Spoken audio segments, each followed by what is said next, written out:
നമ്മുടെ മാധ്യമങ്ങളും വളരെ അച്ചടി മാധ്യമങ്ങൾ ഒരു ടെക്സ്റ്റ് ബുക്കാണ്. ഇന്ന് പിണറായി എങ്ങാനും ആയിരുന്നു കേരളത്തിന്റെ മുഖ്യമന്ത്രി എങ്കിൽ നമ്മുടെ പത്രങ്ങളൊന്നും മനസ്സിൽ നിങ്ങളൊന്ന് സങ്കല്പിച്ചു നോക്കിയേ, എങ്ങനെയൊക്കെ ആകുമായിരുന്നു. ഈ നാട് മുങ്ങുന്നു, നാട് മുങ്ങുമ്പോൾ എവിടെ മുഖ്യമന്ത്രി, എങ്ങനെ പോകുന്നു, എന്തെല്ലാം സൈഡ് സ്റ്റോറികൾ, എഡിറ്റോറിയലുകൾ, പ്രതികരണങ്ങൾ, ലേഖനങ്ങൾ, അത്രയും സമ്പന്നമായൊരു സാധ്യത മാധ്യമങ്ങൾക്ക് ഇപ്പോൾ നഷ്ടപ്പെട്ടു പോയി എന്നുള്ളതാണ്. കാരണം അവരെ സംബന്ധിച്ച് ഇത്തരം കാര്യങ്ങൾ പ്രശ്നമല്ല എന്ന നിലയിലേക്കാണ് എത്തിയിട്ടുള്ളത്. നിങ്ങൾ നോക്കിക്കോളൂ, അടുത്ത ബുധനാഴ്ച എന്ത് പറയും? ഈ ഹെലികോപ്റ്റർ വെറുതെ ഇവിടെ കിടക്കല്ലേ, കേരളത്തിന്റെ പണം വെറുതെ നശിച്ചു കൊണ്ടുപോകുന്നു. അപ്പൊ വെറുതെ കിടക്കുന്ന ഹെലികോപ്റ്ററിൽ ഞാനൊന്ന് പോയാൽ വെറുതെ അത്രയെങ്കിലും നാടിന് ഗുണമുണ്ടാവട്ടെ. ഞാനപ്പോ കാറിലാണ് സഞ്ചരിച്ചിരുന്നെങ്കിൽ ആ കാറിൽ അടിക്കാവുന്ന ഇന്ധനം ഇതുവഴി ലാഭിക്കാൻ കഴിഞ്ഞു. ഇതാവുമ്പോൾ പണം കൊടുത്തിട്ടുള്ളതാണല്ലോ എന്നതായിരിക്കും ബുധനാഴ്ച പറയാൻ പോകുന്ന കാര്യം എന്നുള്ളത്. ഞാൻ കാണേണ്ടത് ഇന്ത്യയിലെ മറ്റെല്ലാ സംസ്ഥാനങ്ങളെക്കാളും കുറഞ്ഞ നിരക്കിലാണ് ഇപ്പോൾ ഗുജറാത്തോ മറ്റു സംസ്ഥാനങ്ങളോ നമ്മൾ വാടകയ്ക്ക് എടുത്തിട്ടുള്ളത്. അല്ല, അതെല്ലാം ജനങ്ങൾ വിലയിരുത്തട്ടെ. ഈ ഘട്ടത്തിൽ ഇപ്പോ മുൻ മുഖ്യമന്ത്രിയും പ്രതിപക്ഷ നേതാവും പറഞ്ഞതുപോലെ എല്ലാവരും ഒന്നിച്ചിറങ്ങുക എന്നതാണ് ഞങ്ങളുടെ നിലപാട്. നേരത്തെ മുഖ്യമന്ത്രി ആയിരുന്ന ഘട്ടത്തിലും പിണറായി പറഞ്ഞതാണ്. ഇപ്പോ പ്രതിപക്ഷ നേതാവായിരിക്കുമ്പോഴും ഈ ഘട്ടത്തിൽ എല്ലാവരും ഒന്നിച്ചിറങ്ങുക, പ്രകൃതി ദുരന്തത്തിൽ നിന്ന് അതിന്റെ ആഘാതം അനുഭവിക്കുന്ന ജനങ്ങൾക്ക് ആശ്വാസം നൽകാനായി രാഷ്ട്രീയ ജാതി മത ചിന്തകൾക്ക് അതീതമായി മുഴുവൻ മനുഷ്യരും ഒരേപോലെ രംഗത്തിറങ്ങുക എന്നതാണ് ഞങ്ങളുടെ നിലപാട്. അതാണ് പ്രതിപക്ഷ നേതാവും വ്യക്തമാക്കിയിട്ടുള്ളത്. മറ്റു കാര്യങ്ങളെല്ലാം ജനങ്ങൾ കാണുന്നുണ്ടല്ലോ, അവർ മനസ്സിലാക്കും ഇത്തരം ഘട്ടങ്ങളിൽ എങ്ങനെയൊക്കെയാണ് കാര്യങ്ങൾ കൈകാര്യം ചെയ്യേണ്ടത്. അതിൽ നമ്മുടെ മാധ്യമങ്ങളും വളരെ അച്ചടി മാധ്യമങ്ങൾ ഒരു ടെക്സ്റ്റ് ബുക്കാണ്.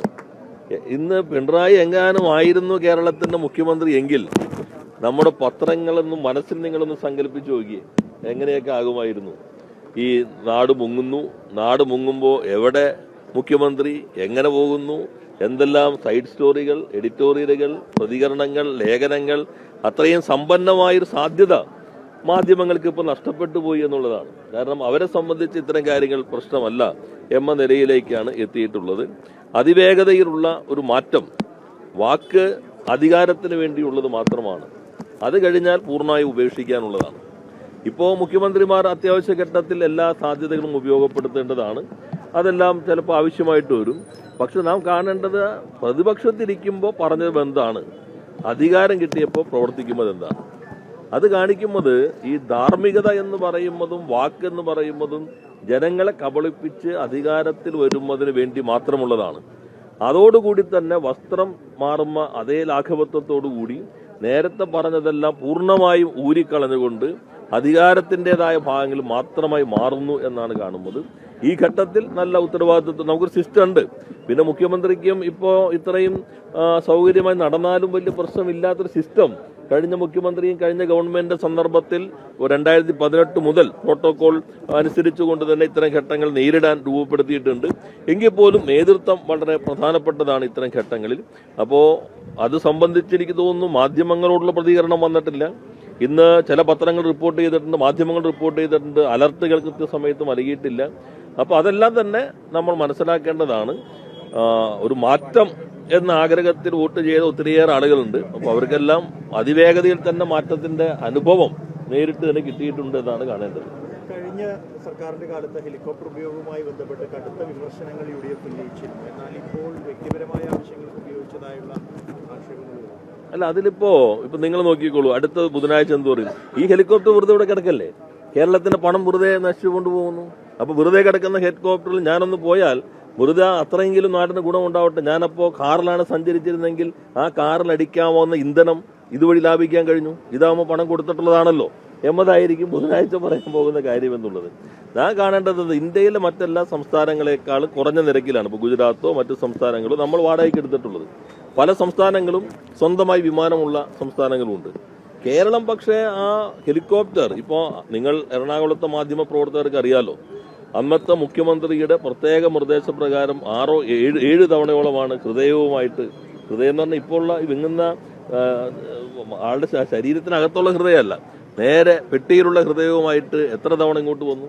പ്രകൃതി ദുരന്തങ്ങൾ ഉണ്ടാകുന്ന സന്ദർഭത്തിൽ പോയി മറ്റു കാര്യങ്ങൾക്കാണ് വിനിയോഗിച്ചത്. അതിനെപ്പോലും എത്രമാത്രം അധിക്ഷേപിച്ചു. കേരളത്തിന്റെ അന്നത്തെ മുഖ്യമന്ത്രിയെ എന്തെല്ലാം തരത്തിൽ അധിക്ഷേപിക്കാനായിട്ട് ഇത് ഉപയോഗിച്ചു. ഇപ്പോഴോ അതേ ഇതിനകത്ത് എല്ലാ സൗകര്യങ്ങളും ഉപയോഗിക്കുകയാണ്. അത് നാടിന് വേണ്ടി ഉപയോഗിക്കുമ്പോൾ തെറ്റില്ല. എന്നാൽ ഇപ്പോൾ ഉപയോഗിക്കുന്ന രീതിയെക്കുറിച്ചും വിമർശനങ്ങൾ വരുന്നുണ്ട്. അപ്പോൾ അതിൽ നമ്മൾ കാണേണ്ടത് ഇത്തരം സംവിധാനങ്ങൾ ഉപയോഗിക്കേണ്ടി വരും.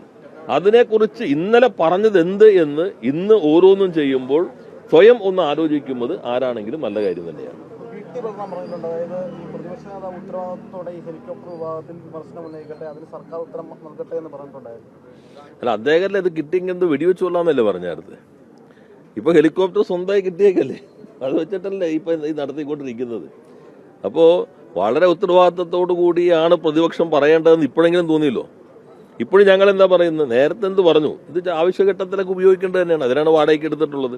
പക്ഷെ അതിനെ അധിക്ഷേപിച്ചു. വ്യക്തിപരമായിട്ട് അന്നത്തെ മുഖ്യമന്ത്രിയെ വല്ലാതെ അധിക്ഷേപിക്കാനായിട്ട് ഇത്തരം കാര്യങ്ങൾ പർവ്വതീകരിച്ച് ഉപയോഗിച്ചു. അങ്ങനെയുള്ള ആളുകൾ ഇപ്പോൾ ശാന്തമായി ഇത് എന്തിനു വേണ്ടിയൊന്നും അദ്ദേഹം ഉപയോഗിച്ചില്ലയോ അതേ കാര്യം അതിനെല്ലാം വേണ്ടി ഇപ്പോൾ ഉപയോഗിക്കുകയും ചെയ്യുന്നു.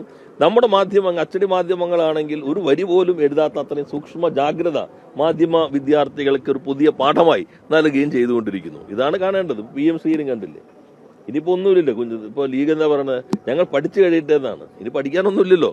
കേന്ദ്രം വ്യക്തമാക്കി എപ്പോൾ വേണമെങ്കിലും പിൻവാങ്ങാം. ഞങ്ങൾ നേരത്തെ പറഞ്ഞു, ഞങ്ങൾ ഡിഫാക്ടോ പ്രയോഗത്തിൽ ഞങ്ങൾ പിൻവാങ്ങി കഴിഞ്ഞിരുന്നു, കാരണം ഒരു നടപടിയും സ്വീകരിച്ചില്ല. അപ്പോഴാണ് ഈ എല്ലാ കാര്യങ്ങളിലും ഇതേപോലെ ഇപ്പോൾ തുടക്കം മുതൽ നോക്കിക്കോളൂ, പൂർണ്ണമായിട്ടും BJPക്ക് ഒപ്പം നിൽക്കുന്നു അത്തരം കാര്യങ്ങൾ. ഇപ്പോൾ ലീഡർമാരുടെ നിയമനമാകാം, അല്ലെങ്കിൽ വന്ദേമാതരം പൂർണ്ണമായിട്ടും വന്ദേമാതരം ആലപിച്ച കാര്യമാകാം, അല്ലെങ്കിൽ ഗവർണറുടെ നയപ്രഖ്യാപനം, വൈസ് ചാൻസലർമാരുടെ നിയമനത്തിനകത്ത് ഇതുവരെ വൈസ് ചാൻസലർമാരെ ഏകപക്ഷീയമായി നിയമിച്ചിട്ട് പത്രക്കാരൻ ചോദിച്ചാൽ കണ്ടില്ല, മുഖ്യമന്ത്രി മർമ്മരം പോലും പ്രതികരണം പോലും നടത്തിയിട്ടില്ല. ഏകപക്ഷീയമായി നടത്തിയതിനെങ്കിൽ എതിരെ ഇത് തെറ്റാണ് എന്ന് പറയണ്ടേ? ഒരു ചെറിയ പ്രതികരണം പോലും അദ്ദേഹം നടത്തിയതായിട്ട് ആരെങ്കിലും ഇതുവരെ കേട്ടോ? ഉന്നത വിദ്യാഭ്യാസ വകുപ്പ് മന്ത്രി പറഞ്ഞു ഗുസ്തിക്കില്ല എന്ന് പറഞ്ഞു. അപ്പൊ എല്ലാ കാര്യങ്ങളിലും ഇതാണ് കാണുന്നത്.